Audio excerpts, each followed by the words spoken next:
Jamie Scott from a band Graffiti 6. Before I met Tommy and started Graffiti 6, I had written 3 or 4 songs for this record. And you know what? I just really wanted to finish it. I live in the country. I'm surrounded by like cows and horses, so it's kind of like my ideal. No one can get to me, talk to me. So I just like there my piano and my guitar. So yeah, I did the whole record there. And then I actually produced it with an old friend of mine, Toby Smith, at his house at his studio, which is in Oxfordshire. So yeah, it's all done over in the UK. Well, you know what?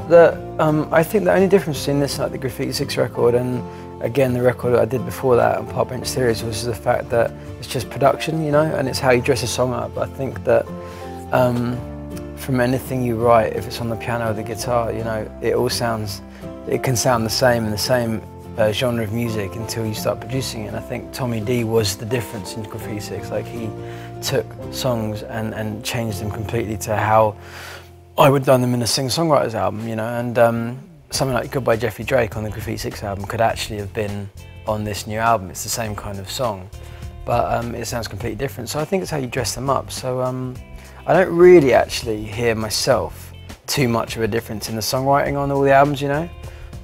But this album definitely, in terms of production, is more acoustic, more folk. It's all done with the live band. So.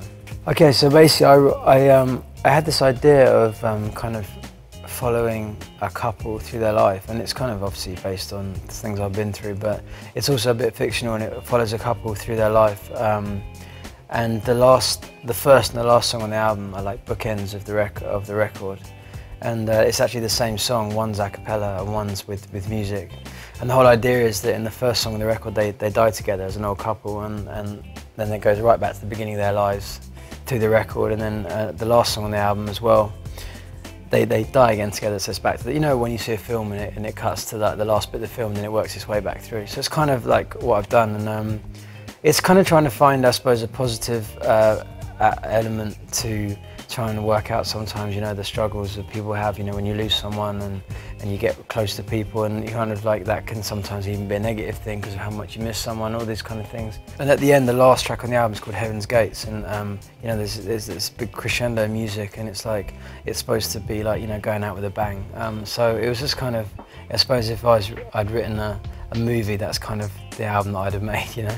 So Unbreakable is probably it's probably the only song on the record that, because I do a lot of writing for other artists, and I think Unbreakable is like probably the only song on the record that there's been numerous people want to cut, and I kind of kept it back for this record because I think that there was just something about it. It's like probably one of the only songs I've written that I feel crosses over quite, you know, to a real pop market that I kind of really love, and I wanted it on this record. And yeah, I mean, as I say, it's just that ultimate song about seeing someone's beauty that no one else sees, and I think that happens a lot. So, well, this is the thing. I haven't done much of my own stuff really you know, since the Troubadour show. I haven't really done much in the US. I haven't done anything really. I just did a load of writing, and it was really last year when I decided to make this record. I was just like, I need to go and make a record now.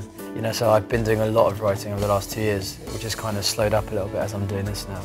It's hard to do a lot of things. One of my close friends is the lead singer of OneRepublic. He's a big writer for other people, and just his life is just hectic, you know, people flying onto his tour bus to record songs. I remember like 2 years ago when he was doing some stuff with Kelly Clarkson.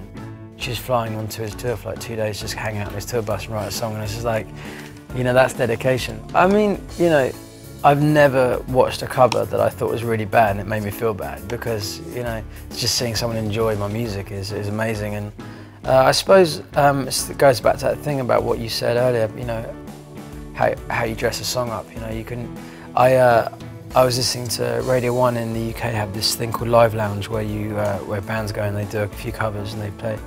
And you know, sometimes only when you hear a song done by someone else, you know, you realise how amazing a song it is. And I remember a few months ago, Ellie Goulding did Mirrors by Justin Timberlake, and it was just insane. And it showed how versatile she was, but also how amazing the song was, you know. And sometimes when you only hear one version of a song, And I think when we heard the Staring into the Sun rock version, it made me realise, okay, a song stands out. You know? Yo, what's up? I'm Jamie Scott. Look for me on Last.fm.